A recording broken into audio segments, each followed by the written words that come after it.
Hola, hola iglesia, un abrazo, Dios les bendiga. Seguimos con nuestra serie que hemos denominado La Iglesia que viene. Es un tema interesante porque nos plantea la oportunidad de reflexionar sobre aquellos aspectos que nos deben interesar, ¿no? Como creyentes, como hijas e hijos del Señor, respecto de la iglesia en la cual participamos y también en la oportunidad que tú y yo tenemos para construir justamente esa iglesia que no está exactamente en el corazón nuestro, sino que en el corazón del Señor. Bueno, una de las características a las cuales debería apuntar una iglesia es constituirse justamente en una iglesia que inspire, una iglesia inspiradora.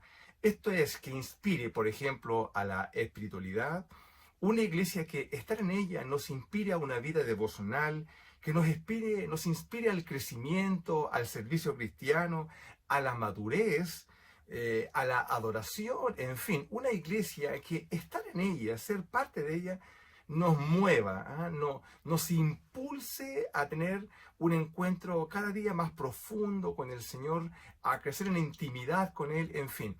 La iglesia, ese conjunto de personas en la cual tú y yo participamos de manera continua, permanente, bueno, debe ser justamente eso, ¿no? Una iglesia que en conjunto nos inspiremos unos a otros. Estamos hablando de personas, pero también estamos hablando de personas que trabajan en conjunto y que realizan programas, etcétera, que nos deben ayudar justamente a crecer, a impulsarnos.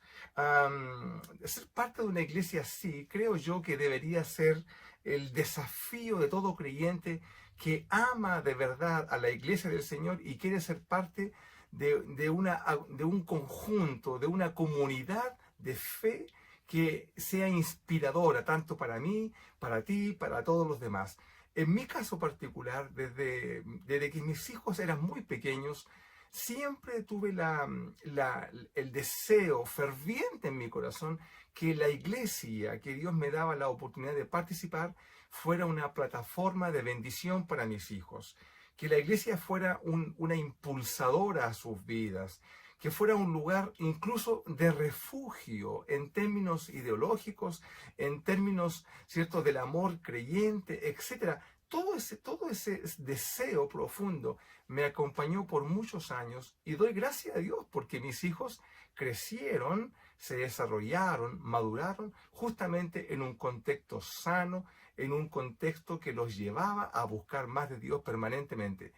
Creo yo que eso es algo que debe movernos a todos nosotros. En fin, sin embargo, la iglesia no se conoce por lo que uno ve de ella, me refiero por fuera, sino por lo que es. Una cosa es lo que se ve de afuera, lo que podríamos apreciar a través de una lectura superficial, externa, y otra cosa distinta es lo que la iglesia es en su esencia, en su parte constitutiva.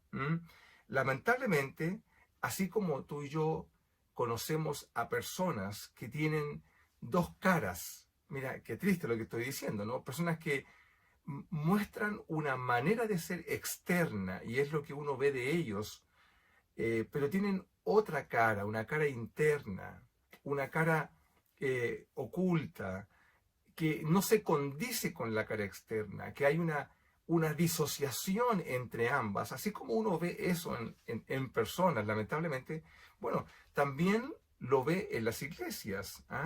Esto claramente es una disfuncionalidad, ¿no?, que debe corregirse y que no nos debería hacer muy alegres cuando nosotros formamos parte o conocemos iglesias que tienen justamente dos caras.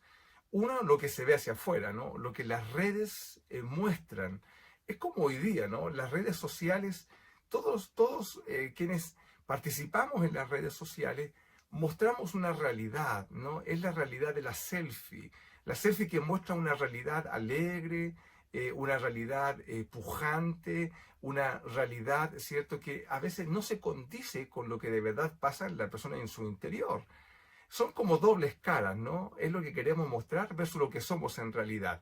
Bueno, hoy en día uno puede a través de las redes conocer un sinfín de iglesias, y algunas de ellas son tan inspiradoras a través de lo que muestran, tan llenas de elementos que son cautivantes al deseo de querer ser parte de una iglesia así. Pero otra cosa distinta es cuando tú estás ahí y conoces el interior, lo que pasa en lo profundo de ella. No estoy haciendo un juicio sobre una iglesia en particular, estoy hablando en general y estoy hablando justamente de este tema porque creo que es tan relevante en el sentido de la construcción de lo que tú y yo deseamos en la iglesia que queremos participar, no hoy día necesariamente, sino que en el futuro, porque quizás hoy día hay elementos que deben ser corregidos y es justamente el sentido de este mensaje el que reflexionemos en aquellas cosas que a lo mejor no se condicen con lo que de verdad es nuestra iglesia, y es ahí donde tenemos que poner el punto de corrección. Bueno, la iglesia que viene, ¿cierto? Y que le da justamente el título a esta serie que estamos trabajando, debe cuidarse de esta anomalía. Ignorar este hecho podría llevar a la iglesia al fracaso ministerial, es decir, a intentar ser algo y por tanto transmitir un evangelio equivocado respecto de lo que la iglesia vive en su parte esencial. Es querer ser profundamente espiritual cuando la iglesia en la esencia es profundamente carnal. Mira qué interesante, yo creo que esto debe movernos un poco el piso y hacernos reflexionar. Y para no buscar una iglesia en particular que tenga esta situación, simplemente basta ir a la Biblia. Uno dirá, pero ¿cómo?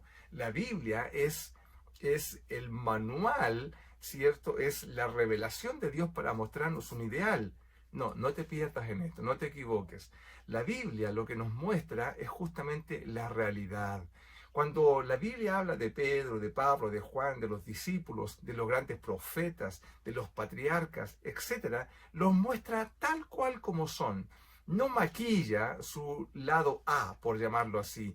No maquilla un rostro para que tú y yo nos construyamos una imagen ideal. No, la Biblia nos muestra las personas tal cual como son, con sus contradicciones, con sus problemas, con sus dificultades, etcétera. ¿Para qué? Para que tú y yo podamos descansar en la gracia de Dios, que es la que permite que estas personas, con todas estas contradicciones, pueden avanzar, depender del Señor, depender del Espíritu Santo y desarrollar sus vidas de la manera como tú y yo ya lo conocemos.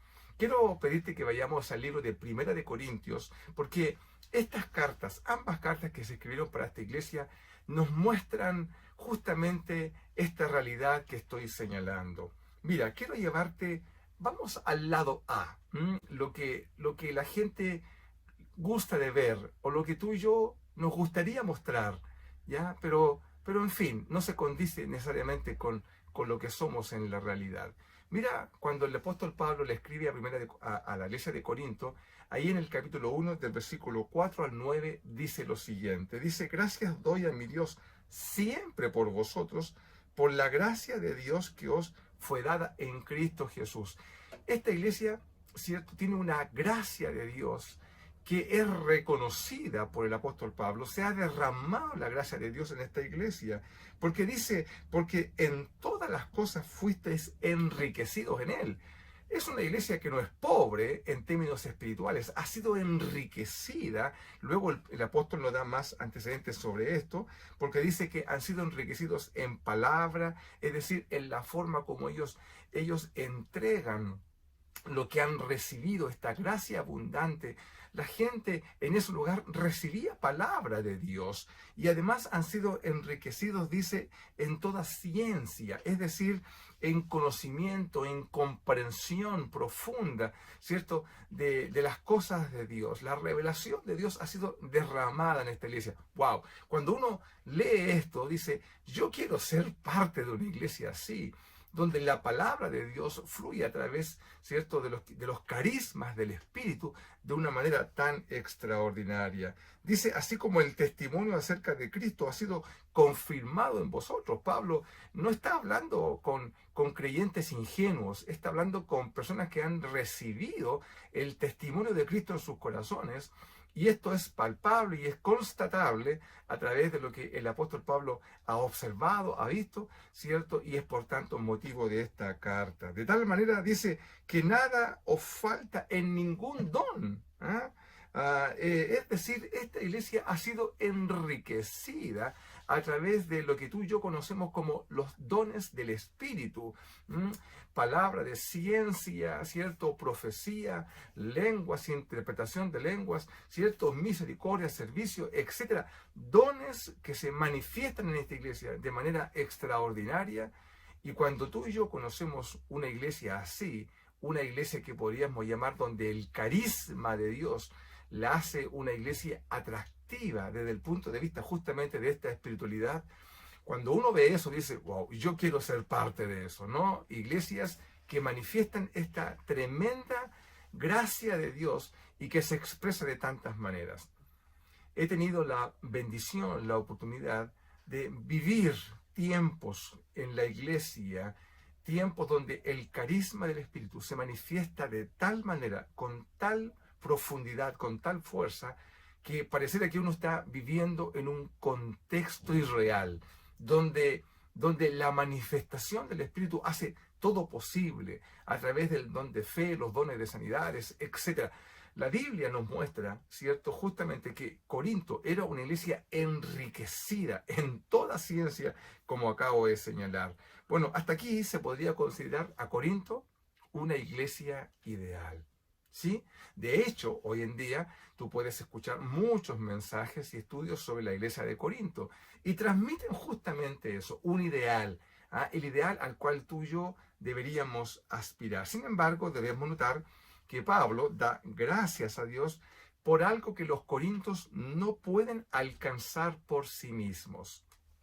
Todo lo que vamos a ver a continuación nos muestra una iglesia que ha sido enriquecida, pero no por algo que los corintios hayan hecho. No es por mérito de la espiritualidad de ellos, sino que los carismas del Espíritu y justamente esta gracia desbordada sobre ellos de manera tan impresionante, no es algo que los corintios hayan alcanzado por sí mismos, sino que es una gracia derramada justamente porque el concepto así lo dice, ¿no? Gracia es regalo inmerecido, algo que ellos no han hecho nada, simplemente la gracia desbordante de Dios los ha dotado de manera espiritual de una manera extraordinaria. Bien, Dios entrega como quiere, de manera soberana, a quien quiere. Lo podemos ver tanto en las iglesias, ¿cierto?, como en las personas de manera individual.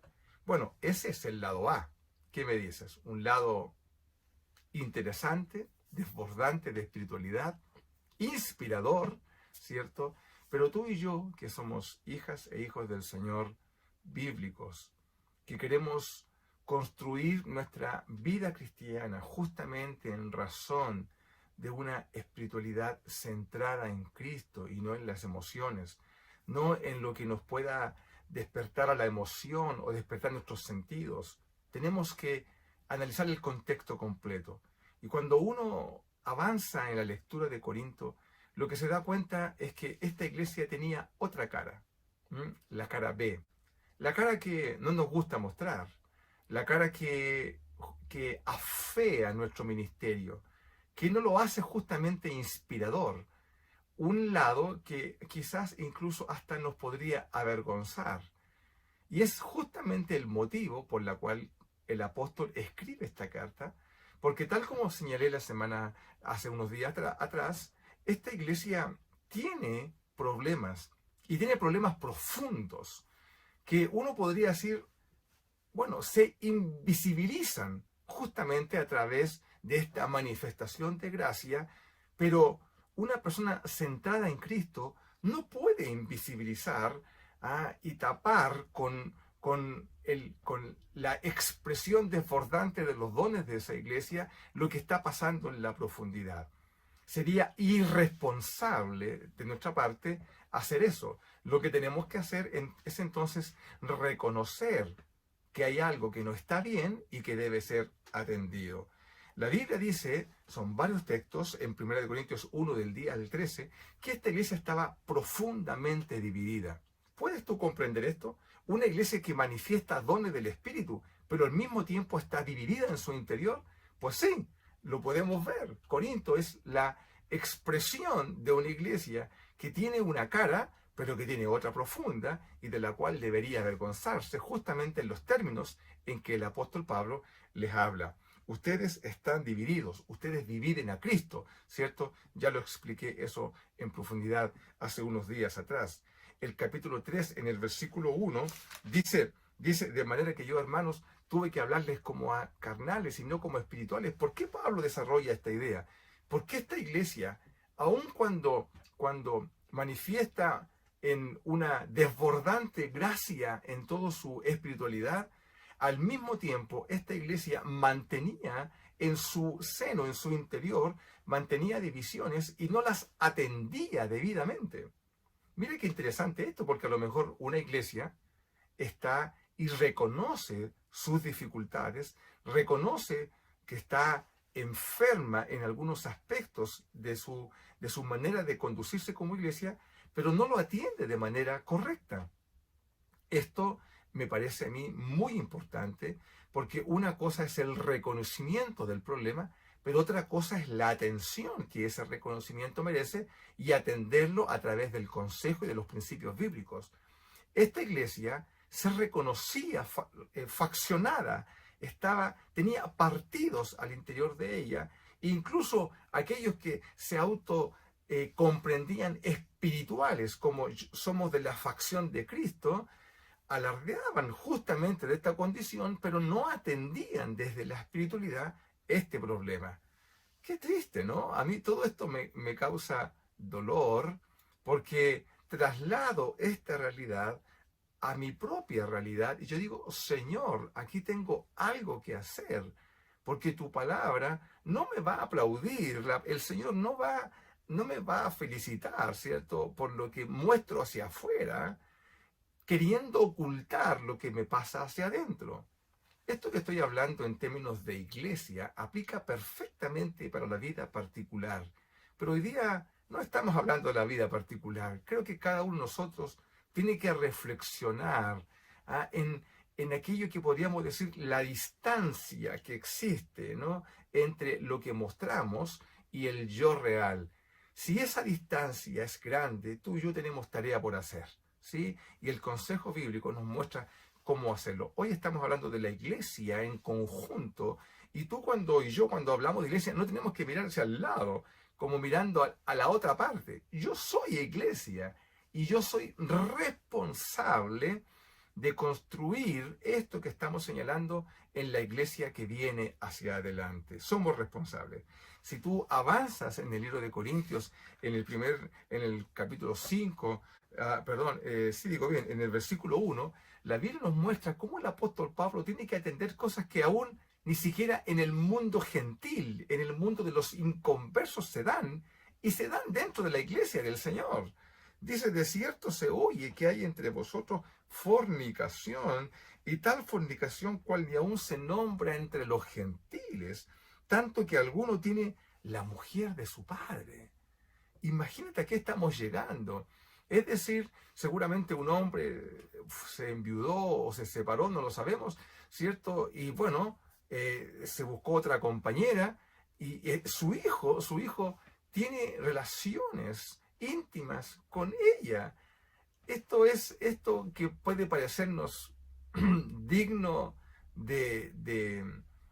no podemos ni siquiera dar una palabra, ¿no? Mira cómo se dan estas cosas. Uno podría esperar que esto se dé, bueno, entre gente que no conoce al Señor, pero se da en gente que forma parte de la iglesia y es gente que podría decir, bueno, pero somos una iglesia llena del Señor, donde fluyen los dones del Espíritu, donde hay una espiritualidad desbordante, ¿cierto?, cautivadora e inspiradora, pero en el seno, en lo profundo de la iglesia, hay pecados. Y yo digo, esto debe llevarnos a nosotros a reflexionar, porque el punto, ¿cierto?, cuando va siguiendo adelante, porque bueno, cuando el pecado está presente en la iglesia hay que tratarlo, pero el punto es que esta iglesia no lo trata de manera correcta. Tú puedes seguir leyendo esto y encontramos entonces una iglesia que tiene una cara de espiritualidad, pero que no tiene los elementos espirituales para hacerle frente al pecado y para tratarlo como tal. Querida, querido, estoy hablando de la disciplina. Estoy hablando de este concepto tan que no nos gusta escucharlo, recibirlo, es resentido, pero la Biblia nos habla justamente de la disciplina espiritual y estamos hablando de gente que es creyente. Por cierto, eso no aplica para gente no creyente. Hablamos de gente que conoce al Señor, que ha hecho un compromiso con el Señor y sin embargo sus vidas están alejadas de los principios del Señor y forman parte de una comunidad. Y pueden ser personas que tienen dones preciosos, que manifiestan una espiritualidad desbordante, inspiradora, pero en su lado profundo son personas que necesitan una profunda corrección, ¿cierto? Y la iglesia es el instrumento para ello. Pero a veces la iglesia no lo hacen y con eso están avalando una conducta simplemente a veces por mejor no hacer nada, mantengamos las cosas en silencio, ocultemos, porque si exhibimos este problema, ¿cierto? Nuestro lado B va a aparecer, nos va a avergonzar y nuestro lado A se va a ver afectado. Querida, querido, tengo profundos dolores respecto de esta situación, ¿cierto? Cuando en la iglesia hemos tenido situaciones que deben ser atendidas, que deben ser corregidas, porque están afectando la espiritualidad y afectando la comunión de las hijas e hijos del Señor de una iglesia que lo que busca es crecer justamente a semejanza de Cristo. Con dolor, a veces tenemos que actuar, pero tenemos que hacerlo porque es lo que la palabra del Señor nos señala, pero debe hacerse en amor, por cierto, y siguiendo los principios del Señor. No nos equivoquemos en esto, porque también conozco iglesias, ¿cierto?, que por actuar de una manera que no se condice al amor cristiano, han terminado destruyendo la fe de una persona, ¿cierto?, y alejarla completamente de la gracia de Dios, del Señor, sin tener un elemento de restauración que vaya acompañando justamente a la disciplina. Pues bien, todo esto lo encontramos en la profundidad de una iglesia que quizás simplemente nos está a ti y a mí mostrando la realidad de nuestras propias iglesias. No tenemos que ir quizás tan lejos, hasta los Corintios, para reconocer que estas realidades están presentes justamente también en nuestras propias congregaciones. Mira, tú puedes seguir leyendo. En el capítulo 6, el apóstol Pablo dice cómo no es posible que no haya ni siquiera una persona espiritual entre ustedes que pueda atender todas estas situaciones.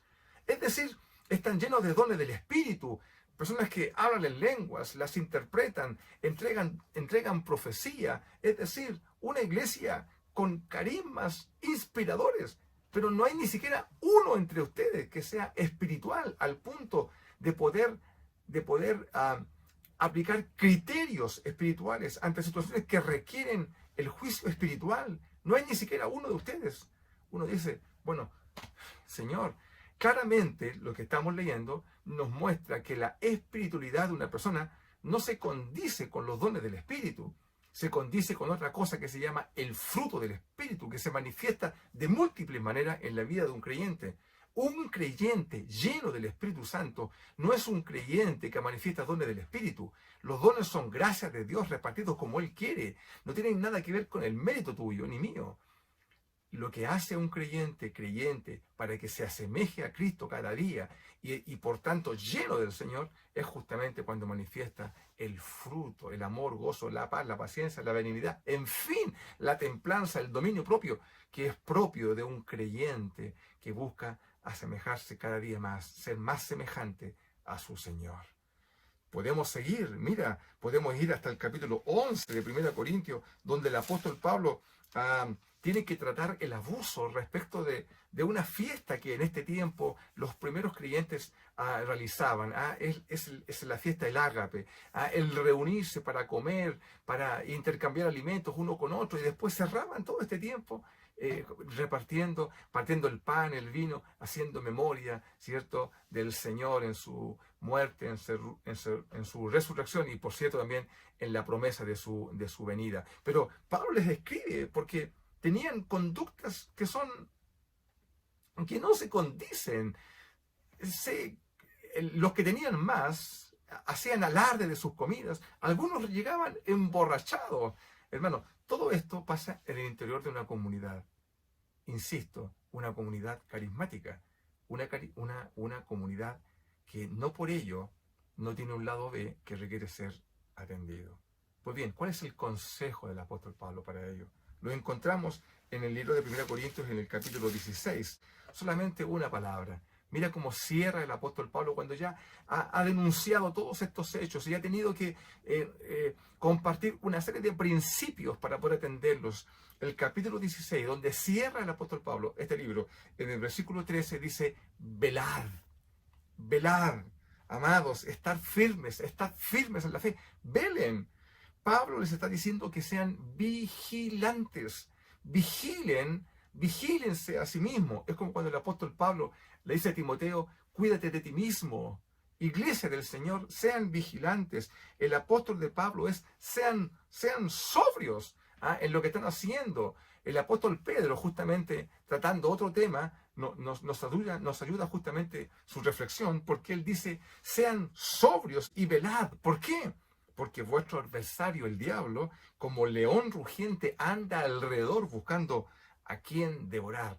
Iglesia, tú y yo debemos vigilar nuestra realidad para que no vivamos esta doble postura de ser algo o de querer mostrar lo que no somos.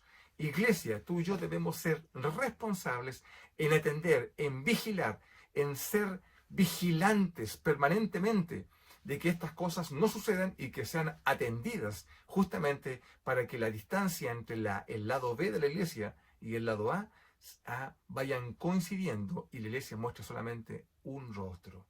Querida, querido, la iglesia del Señor está en tiempos complejos. Hoy en día, donde todo es exhibido, donde todo está exhibido en las pantallas, está libre para que cualquier persona lo vea. Todas las personas van a hacer una opinión, tienen una opinión de ti y de mí, y también de nuestras iglesias. Entonces, aquí tenemos algo que hacer, algo que creo que es importante de atender, justamente porque hoy día no solamente la opinión respecto de la iglesia viene de sí misma, sino que también viene de afuera, justamente a las personas que tú y yo decimos que queremos alcanzar para que conozcan a Cristo. Pero queremos que alcancen al Cristo, que la iglesia refleja con un rostro verdadero, el rostro que muestra a Cristo en la iglesia como la principal apertura, la puerta de entrada, que la gente vea a Jesús en ti y en mí. Y para eso debemos mostrar el rostro de Jesús. Pues bien, la iglesia que viene debe tener una sola cara, querida, querido, aquella que refleje a Cristo. Si nuestra realidad como congregación muestra que conviven dos caras en una misma iglesia, entonces debemos tomar acciones. Iglesia, debemos tomar acciones. Algunas no van a ser muy populares. Por ejemplo, hacerle frente a la murmuración o todo aquello que causa división. Denunciar el pecado oculto, aceptar que a veces no nos conducimos como cristianos, que nos abanderamos en posiciones y que la iglesia parece más bien un club social que una iglesia.